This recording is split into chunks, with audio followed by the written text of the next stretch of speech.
তাদেরকে আমরা সহযোগিতা করব।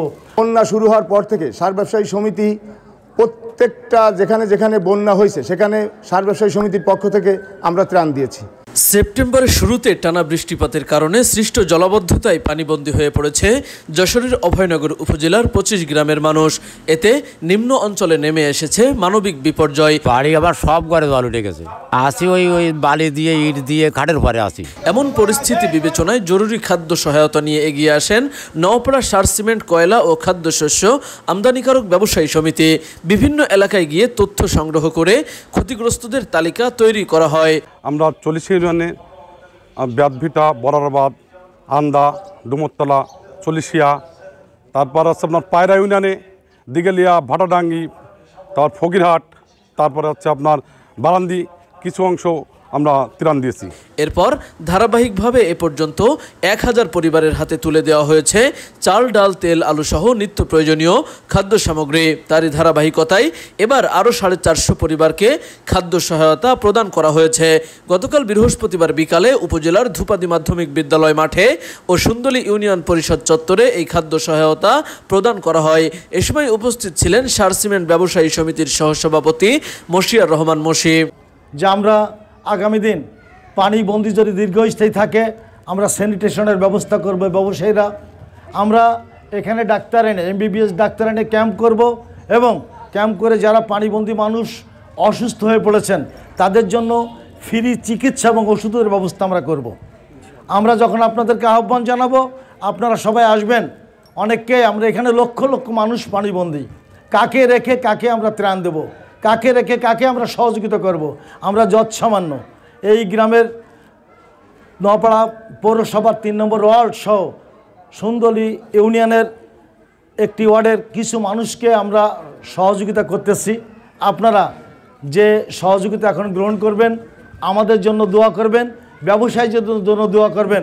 এছাড়াও বক্তব্য রাখেন নওপাড়া পৌর বিএনপির সাধারণ সম্পাদক ও বিশিষ্ট ব্যবসায়ী রেজাউল করিম মোল্লা। বন্যা শুরু হওয়ার পর থেকে সার ব্যবসায়ী সমিতি প্রত্যেকটা যেখানে যেখানে বন্যা হয়েছে সেখানে সার ব্যবসায়ী সমিতির পক্ষ থেকে আমরা ত্রাণ দিয়েছি। এবং আসলে আমারও এই ধোপাদি আমার বাড়ি, এই ধোপাদির যে জলাবদ্ধতা আছে তাতে আজকেরে আমরা যদি কমপক্ষে এখানে হয়তোবা 2 থেকে 3000 প্যাকেট দিতে পারতাম তাহলে হয়তো বানভাসী সবাই হয়তো প্যাকেট পেত, কিন্তু আসলে সেটা সম্ভব হয়নি। আমরা আস্তে আস্তে চেষ্টা করতেছি। আর আপনারা জানেন, আপনারা যারা আজকের এই বন্যা দুর্গতর ভিতরে পড়েছেন সেটা দেখেন, আমাদের ভবদার সংস্কার নিয়ে আজকে 30 বছর ধরে এর কাজ চলতেছে, কিন্তু আসলে প্রশাসনের কিছু কর্মকর্তার কারণে ওই সামনে মূল্য ঝুলোয় রাখার মতো 1 কোটি টাকা বাজেট এনে 20 লাখ টাকার কাজ করে 80 লাখ টাকা পকেটে চলে যায়। এরকম একটা বিষয়ের পরে আজকের মানুষের এই দুর্গতি।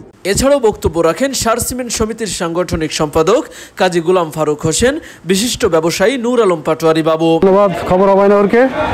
আমাদের এই কার্যক্রম অব্যাহত রয়েছে সেই চলসিয়া চেয়ারম্যান বাড়ি থেকে শুরু করে বলারাবাদ, আন্দা, ব্যাদভিটা, পায়রা, আজকে ধূপাদি, সুন্দলী ইউনিয়ন, এরপরে প্রেমবাগ, এটা অব্যাহত রয়েছে চলমান প্রক্রিয়া। এরপরে আমাদের স্যানিটেশনের একটা কথাবার্তা চলতেছে।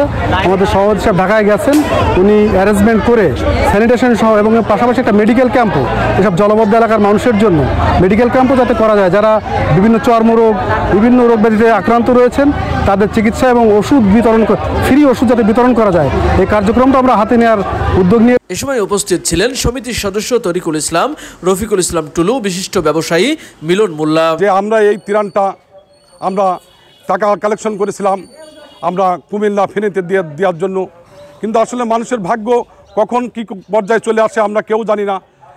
প্রতিমধ্যে আমাদের অভয়নগরে প্লাবিত হলো বন্যার পানি, বৃষ্টির পানিতে। তারই আলোকে আমরা আজকে সেই টাকা ভাগাভাগি করে আমরা কিছু অংশ সেই ফেনীতে দিছি, আর কিছু অংশ আমরা এই সুন্দলী ইউনিয়ন, তারপরে হচ্ছে পায়রা ইউনিয়ন, চল্লিশিয়া ইউনিয়ন এবং আগামীতে আমরা প্রেমবাগী ইউনিয়নে দেব।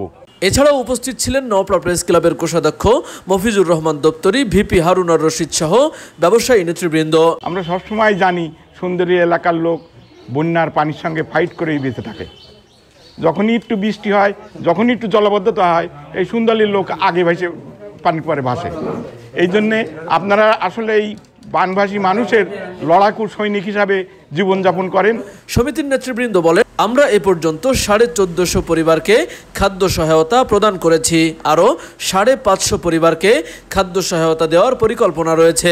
তাছাড়া পানিবন্দী এলাকায় পয় নিষ্কাশন ও বিশুদ্ধ পানির ব্যবস্থা করতে গভীর নলকূপ স্থাপনের উদ্যোগ গ্রহণ করা হয়েছে। এদিকে গতকাল সন্ধ্যায় উপজেলার সারখোলা গ্রামের পানিবন্দী 50টি পরিবারকে সার সমিতির পক্ষ থেকে খাদ্য সহায়তা প্রদান করা হয়েছে। এ সময় উপস্থিত ছিলেন সার সমিতির সাংগঠনিক সম্পাদক কাজী গোলাম ফারুক হোসেন, তরিকুল ইসলাম, রাজু আহমেদ সহ অন্যান্যরা। নওপাড়া সার ব্যবসায়ী সমিতির পক্ষ থেকে যৎসম ত্রাণ সামগ্রী আমরা আপনাদের মাঝে নিয়ে উপস্থিত হয়েছি। কিন্তু আসলে এই নওপাড়া সার ব্যবসায়ী সমিতি এবং কয়লা ব্যবসায়ী সমিতি দীর্ঘ সময় মানুষের দুঃখ দুর্দশার পাশে ছিল, আছে এবং থাকবে। তাওহিদ হাসান, খবর অভয়নগর।